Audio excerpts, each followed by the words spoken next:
السلام علیکم ورحمۃ اللہ وبرکاتہ۔ بیگم گمنسا girls high school and junior college Sholapur کے جغرافیہ ای لرننگ کلاس میں آپ تمام طلباء و طالبات، ساتھی اساتذہ اور سرپرست حضرات کا میں خیر مقدم کرتا ہوں۔ طلباء و طالبات، گزشتہ ویڈیو میں ہم دنیا میں آبادی کی ترتیب دیکھے ہوئے۔ آج ہم دنیا میں آبادی کی تقسیم پر اثر انداز ہونے والے جغرافیائی عوامل کا جائزہ لیں گے۔ آبادی کی تقسیم پر اثر انداز ہونے والے طبعی عوامل میں سب سے پہلے طبعی ساخت یا زمینی اشکال۔ میدانی اور ہموار ڈھلوان والے علاقوں میں آبادی کا گنجان پن زیادہ ہوتا ہے، کیونکہ میدانی علاقوں میں زراعت کا پیشہ آسانی سے کیا جاتا ہے۔ ایسے علاقوں میں صنعتیانہ اور نقل و حمل کے ذرائع کی ترقی ہوتی ہے۔ اس کے برعکس کوہستانی علاقے اور پہاڑی علاقوں میں آبادی کم پائی جاتی ہے۔ ہاں، اگر پہاڑی علاقوں میں جہاں پر پانی کی دستیابی ہو اور دیگر ذرائع کی دستیابی ہو، ایسے علاقوں میں آبادی کی مرکزیت پائی جاتی ہے۔ مثلاً ہمالیائی علاقوں میں دہرادون اور لیہ، جہاں پر آبادی کی مرکزیت پائی جاتی ہے۔ اس سے یہ ثابت ہوتا ہے کہ پہاڑی اور سطح مرتفعی علاقوں کی بنسبت میدانی اور ساحلی علاقوں میں آبادی زیادہ پائی جاتی ہے۔ طبعی عوامل میں دوسرا عوامل آب و ہوا یا کلائمیٹ۔ آب و ہوا کا بھی اثر آبادی کی تقسیم پر دکھائی دیتا ہے۔ شدید آب و ہوا کے علاقے جیسے زیادہ گرم اور سرد ریگستانی علاقے، زیادہ بارش والے علاقے انسانی رہائش کے لیے ناموزوں اور ناموافق ہوتے ہیں۔ یہاں پر آبادی بہت ہی کم پائی جاتی ہے۔ اس کے برعکس جن علاقوں میں آب و ہوا معتدل ہوتی ہے، یعنی جہاں پر موسم کی زیادہ تبدیلیاں نہیں ہوتی ہیں، ایسے علاقے لوگوں کو رہائش کے لیے اپنی طرف راغب کرتے ہیں۔ مثلاً رومی علاقوں میں خوشگوار آب و ہوا ہونے کی وجہ سے انسانی بستیاں زیادہ پائی جاتی ہیں۔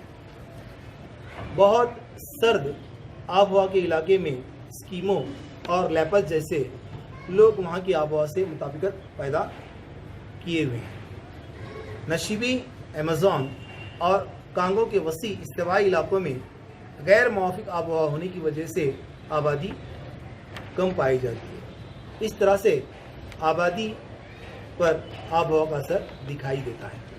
طبعی عوامل میں تیسرا عوامل پانی کی دستیابی، اویلیبلٹی آف واٹر۔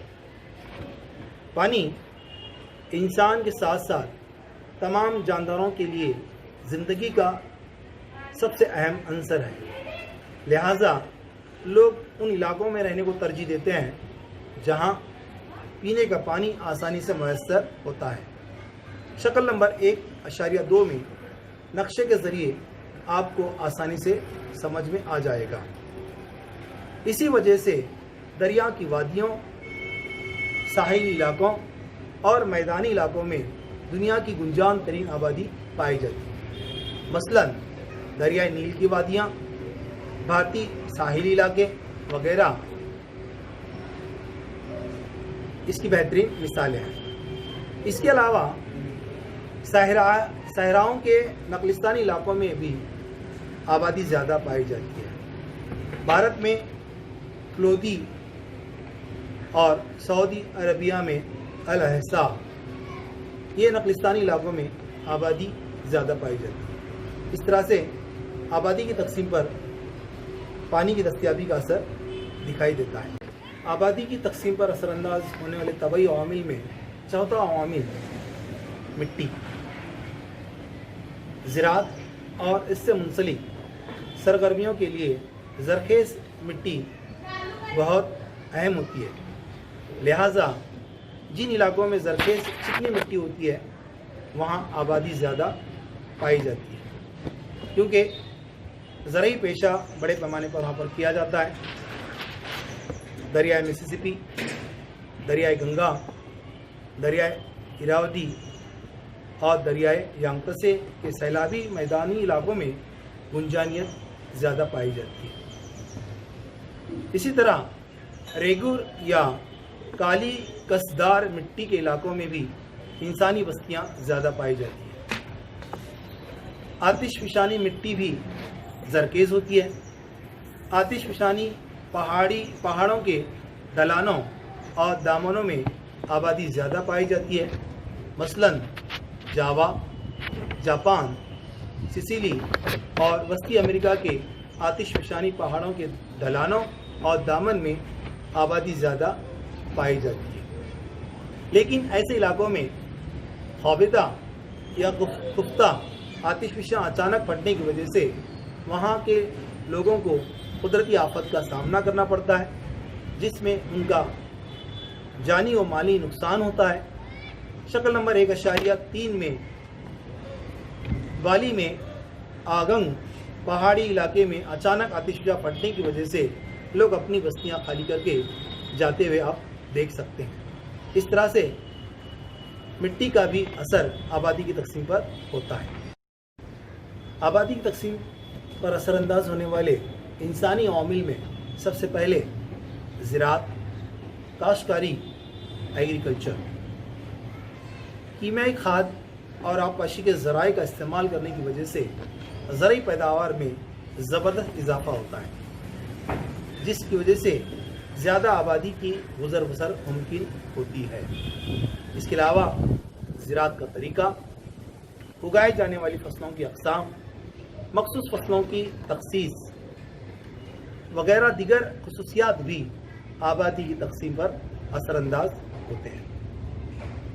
نقشہ نمبر 1.2 اور 1.4 کا مشترکہ مطالعہ کریں تو معلوم ہوتا ہے کہ دنیا کے اہم چاول پیدا کرنے والے علاقوں میں آبادی کی گنجانیت زیادہ پائی جاتی ہے۔ تو اس طرح سے آبادی کی تقسیم پر زراعت کا بھی اثر دکھائی دیتا ہے۔ انسانی عوامل میں کانکنی، مائننگ، اعلیٰ معیاری معدنیات کے علاقے معدنیات پر منحصر صنعتوں کو اپنی طرف راغب کرتے ہیں۔ ایسے علاقوں میں کانکنی اور صنعتوں کی ترقی ہوتی ہے اور لوگوں کو مختلف روزگار فراہم ہوتے ہیں۔ اسی لیے مختلف علاقوں سے ہنرمند اور نیم ہنرمند مزدور یہاں پر اکٹھا ہوتے ہیں اور یہاں پر بس جاتے ہیں، جس کی وجہ سے ان علاقوں کی آبادی گھنی ہوتی ہے۔ زامبیا میں کاٹنگا تانبے کا پٹا، بھارت میں چھوٹا ناگپور کی سطح مرتفع، مغربی یورپ میں لوہے اور کوئلے کی کانوں کا علاقہ، چین میں منچوریا کا علاقہ، ریاست ہائے متحدہ امریکہ میں کوئی اپلیشین کا علاقہ اس کی بہترین مثالیں ہیں۔ جہاں قیمتی اور نایاب معدنیات جیسے سونا اور معدنی تیل کے ذخائر ہوتے ہیں، وہاں ناموافق طبعی حالات ہونے کے باوجود بھی آبادی گھنی پائی جاتی ہے۔ جیسے آسٹریلیا کے ریگستانی علاقوں میں سونے کی کانوں کا علاقہ اور جنوب مغربی ایشیائی ممالک کے ریگستانی علاقوں میں معدنی تیل کے کنویں اس کی بہترین مثالیں ہیں۔ تو اس طرح سے کان کنی کا بھی اثر آبادی کی تقسیم پر دکھائی دیتا ہے۔ آبادی کی تقسیم پر اثر انداز ہونے والے انسانی عوامل میں نقل و حمل، ٹرانسپورٹیشن کا بھی اثر کافی دکھائی دیتا ہے۔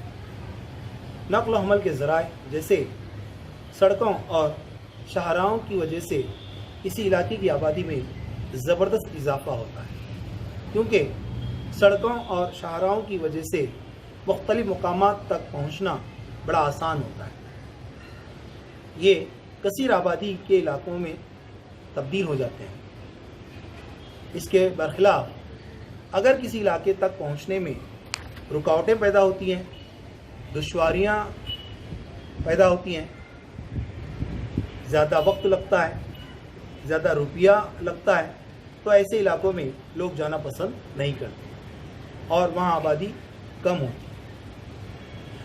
بحری آمد و رفت کی وجہ سے بہت سارے نئے علاقے اور مقامات کی دریافت ہوئی ہیں اور بندرگاہی شہر وجود میں آئے ہوئے ہیں، ان کی ترقی ہوئی ہے اور یہ تمام شہر تجارت کے اہم مراکز بن چکے ہیں جہاں پر آبادی گھنی پائی جاتی ہے۔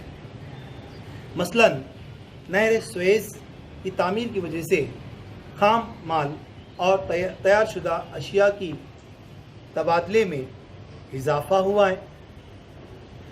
بھارت کے مشرقی اور مغربی ساحلی علاقے، ریاست ہائے متحدہ امریکہ کے مشرقی اور مغربی ساحلی علاقے جہاں پر آمد و رفت کے ذرائع ہونے کی وجہ سے یا بندرگاہوں کی سہولت ہونے کی وجہ سے آبادی زیادہ پائی جاتی ہے، یہ اس کی بہترین مثالیں ہیں۔ تو اس طرح سے نقل و حمل کا اثر بھی آبادی کے تقسیم پر دکھائی دیتا ہے۔ انسانی عوامل میں چوتھے نمبر کا عوامل شہریانہ اربنائزیشن، اس کا بھی اثر آبادی کی تقسیم پر دکھائی دیتا ہے۔ صنعتی سرگرمیوں کی ترقی کی وجہ سے قصبے اور شہر وجود میں آتے ہیں۔ بڑھتی ہوئی آبادی کی ضروریات کو پورا کرنے کے لیے آمد و رفت، تجارت اور دیگر خدمات فراہم کرنے کے والے پیشوں میں اضافہ ہوتا ہے۔ شہروں میں موجود روزگار کے مواقع، اچھا آمد و رفت کا نظام، اعلیٰ تعلیم، طبی سہولیات کی وجہ سے آبادی شہروں کی طرف متوجہ ہوتی ہے، جس کی وجہ سے نئے نئے قصبے، نئے نئے شہر وجود میں آتے ہیں۔ دنیا کے بیشتر علاقوں میں شہری بستیوں کے مسلسل پٹے دکھائی دیتے ہیں، جسے ہم کنٹینیوس اربن بیلٹس کہتے ہیں۔ مثلاً ممبئی حاضر اس کی بہترین مثال ہے۔ اس طرح سے شہریانے کا اثر بھی آبادی کی تقسیم پر دکھائی دیتا ہے۔ آبادی کی تقسیم پر اثر انداز ہونے والے انسانی عوامل میں پانچواں عوامل political factors and government policies, سیاسی عوامل اور حکومت کی پالیسی۔ ان تمام یعنی زراعت، قانونی، نقل و حمل، شہریانہ وغیرہ عوامل کے علاوہ حکومت کی پالیسیاں اور سیاسی عوامل کا اثر بھی آبادی کی تقسیم اور آبادی کی گنجان پر دکھائی دیتا ہے۔ حکومت کی پالیسی کی وجہ سے کسی علاقے میں آبادی کی مرکزیت یا آبادی کا انتشار ہوتا ہے۔ مثلاً سائبیریا کے علاقے میں منتقل ہونے والے لوگوں کو روسی حکومت مخصوص معاوضہ اور دیگر بنیادی سہولیات فراہم کرنے کی وجہ سے آبادی کی ہجرت ہو رہی ہے۔ بالکل اسی طرح سے جاپان کی آبادی کی تقریباً 1/3 آبادی ٹوکیو شہر میں رہتی ہے۔ جاپانی حکومت ٹوکیو شہر کو چھوڑ کر دوسرے شہروں میں جانے کے لیے مختلف قسم کی سہولیات فراہم کر رہی ہے، جس کی وجہ سے آبادی کا انتشار ہوتا ہوا دکھائی دے رہا ہے۔ تو اس طرح سے سیاسی پالیسی، حکومت کی پالیسی اور سیاسی عوامل کی وجہ سے بھی آبادی کی تقسیم پر اثر دکھائی دیتا ہے۔ آبادی کی تقسیم پر اثر انداز ہونے والے ان تمام عوامل کے علاوہ دیگر عوامل میں ساحل سے فاصلہ، رسائیاں، قدرتی بندرگاہیں، توانائی کے ذرائع، جہاز رانی کے قابل دریا اور نہریں، ثقافتی عوامل، ہجرت، معاشی سرگرمیاں، ٹیکنالوجی وغیرہ بھی آبادی کی تقسیم پر اثر انداز ہوتے ہیں۔ تو طلباء طالبات، آج ہم آبادی کی تقسیم پر اثر انداز ہونے والے جغرافیائی عوامل کا جائزہ لیے ہوئے۔ تو نیکسٹ ویڈیو میں اس ٹاپک کا اگلا حصہ لیا جائے گا۔ خدا حافظ۔